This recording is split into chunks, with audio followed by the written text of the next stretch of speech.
पांचों पतियों ने जुए में अपनी पत्नी को जब दांव पर लगाया, कभी कभी बड़े बड़े धर्मात्माओं की भी बुद्धि भ्रमित हो जाती है। बोलो राधे राधे। ये बुद्धि भ्रमित होने के कारण क्या रहते हैं? अजामिल जाति से ब्राह्मण था और अजामिल भगवान की उपासना भी किया करता था, लेकिन एक दृश्य देखा और अजामिल की बुद्धि भ्रमित हो गई, भ्रष्ट हो गई। तो बंधुओं, जो आंखें हैं हमारी, जो नेत्र हैं, उन नेत्रों के द्वारा कभी भी ऐसा नहीं देखना चाहिए जो हमारे चित्त को व्यथित कर दे, जो हमारे चित्त में पाप उत्पन्न कर दे। इन आंखों के द्वारा दर्शन करना है तो परमात्मा के करो। इन कानों के द्वारा अगर आपको कुछ सुनना है तो भगवान की कथा सुनो, अच्छे चरित्रों को सुनो। इन हाथों के द्वारा अगर सेवा करनी है तो साधु संतों की करो, भगवान के भक्तों की करो। इन पैरों के द्वारा अगर चल करके जाना है तो मद्रालय नहीं जाना। इन पैरों के द्वारा चलकर जाना है तो कुकर्म मार्ग पर नहीं जाना, सद्मार्ग की ओर बढ़ना है। इन पैरों का सदुपयोग तभी है जब ये पैर चलकर के तीर्थ हो जाएं। बोलो राधे राधे। वास्तव में संसार में जीने के लिए बहुत समय नहीं है।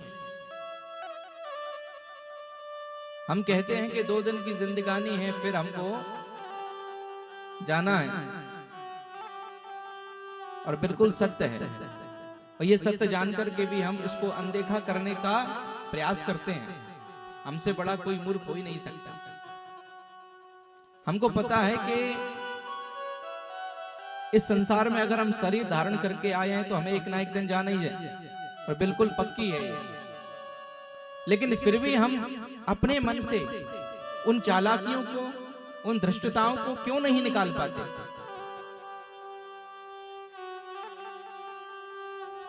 क्योंकि जो जैसा चिंतन करेगा उसका चित्त वैसा ही होगा, और वो वैसा ही बनने का प्रयास करता है। इसलिए चिंतन तो परमात्मा का होना चाहिए, उनके सिवा किसी का नहीं।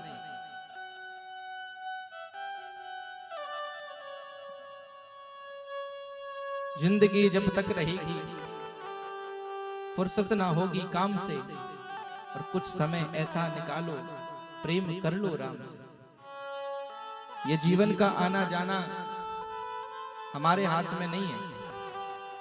आते भी हम परमात्मा की इच्छा से हैं और जाते भी हम परमात्मा की इच्छा से।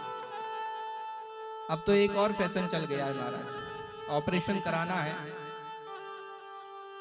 अगर कोई बालक, कोई जीवात्मा गर्भ में पल रही है तो डॉक्टर बोल देते हैं कि ऑपरेशन कराना है, और ऑपरेशन जब कराना ही है तो महाराज ऐसे नक्षत्र में हो जाए।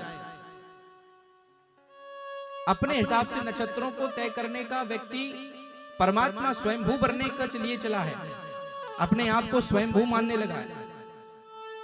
अरे भाई, कुछ चीजें हैं, यद्यपि भगवान ने तुमको सब कुछ दे दिया, माना, लेकिन भगवान ने सब कुछ नहीं दिया। बहुत कुछ दे दिया होगा, और जो जीव जैसा कर्म करेगा वो वैसा फल अवश्य ही पाएगा। तो ये बड़ी विडंबना चल गई महाराज, ऑपरेशन तो कराना ही है।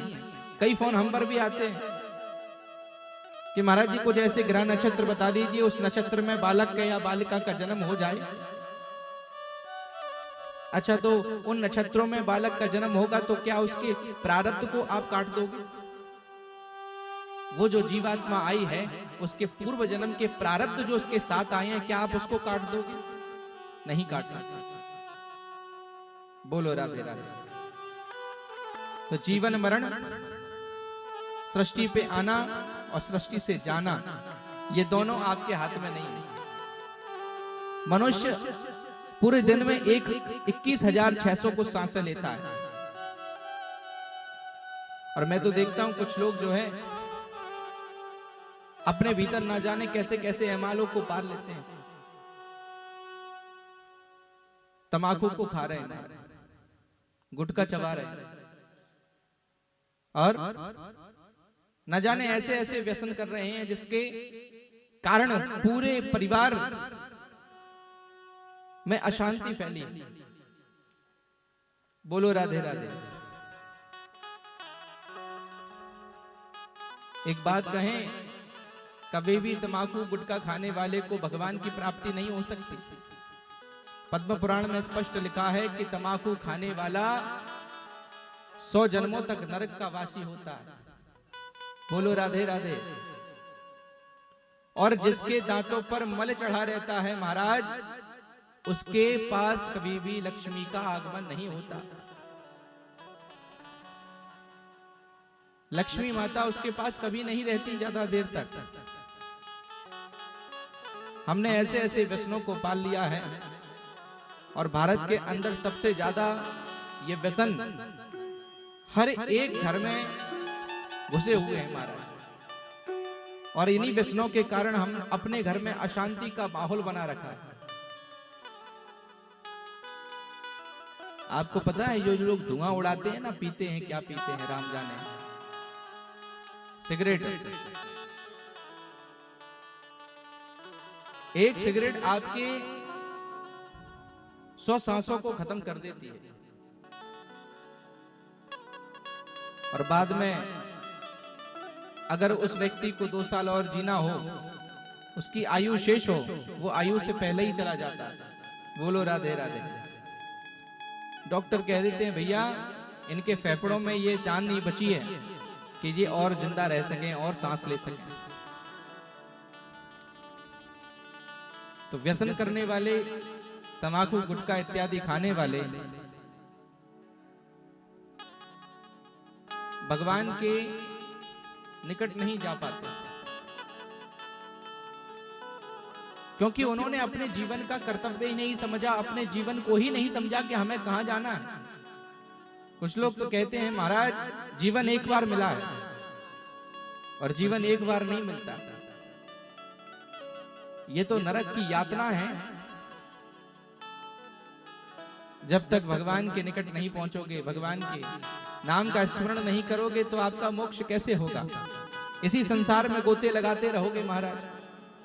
बार बार माँ की कोख में आना, माँ की कोख से जाना। बोलो राधे राधे। अभी सोशल मीडिया के माध्यमों से हम कई देखते हैं इंटरव्यूज। उन इंटरव्यू में ये पूछा जाता है कि महाराज कथा करने के बड़े पैसे लेते हैं। कोई 31 लाख बताता है, कोई 21 लाख बताता है, कोई 11 लाख बताता है। अच्छा एक बात बताओ, भागवत कथा चलती है, श्रीमद् भागवत महापुराण की शरण में बैठने से आपको एक भी अवगुण आपको श्रीमद् भागवत कथा ने दिया हो?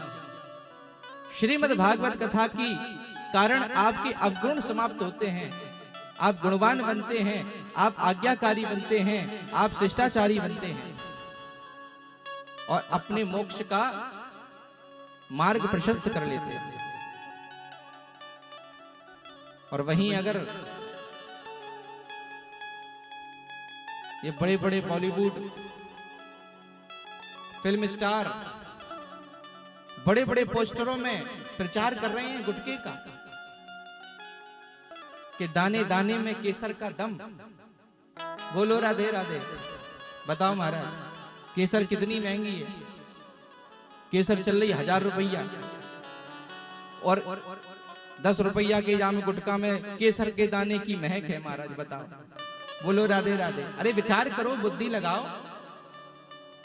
और उस प्रचार करने पर वो बड़े बड़े फिल्म इंडस्ट्री के जो स्टार हैं वो करोड़ों रुपए ले जाते हैं। वो हमको क्या दे रहे हैं? वो हमारे बच्चों को क्या सिखा रहे हैं कि केसर के दाने खाओ। बोलो राधे राधे। उस विषय पे कोई प्रचार नहीं करता, उस विषय पे कोई बात नहीं करता। अगर हम आपसे कह रहे हैं कि भैया अपने बच्चों को और अपने परिवार को लेकर के मंदिर जाओ, भगवान के दर्शन करो, साधु संतों का सम्मान करो, साधु संतों के पास बैठ करके अपने प्रश्नों का समाधान करो, और आप अपने जीवन के लक्ष्य को प्रशस्त करो। भाई खाना कमाना और सो जाना तो ये पशुओं का काम रहता है। कभी विचार किया है कि हम जन्म लेकर के क्यों आए और जन्म लेकर के कहां जाएंगे? हमारा जन्म क्यों हुआ है? हम किस लिए यहां पर आए हैं? कभी विचार नहीं करते। बोलो राधे राधे। हमें अपने लक्ष्य को हमेशा याद रखना चाहिए कि हमको कहां जाना है। अंत तो गत्वा हमें किसमें विलय होना है?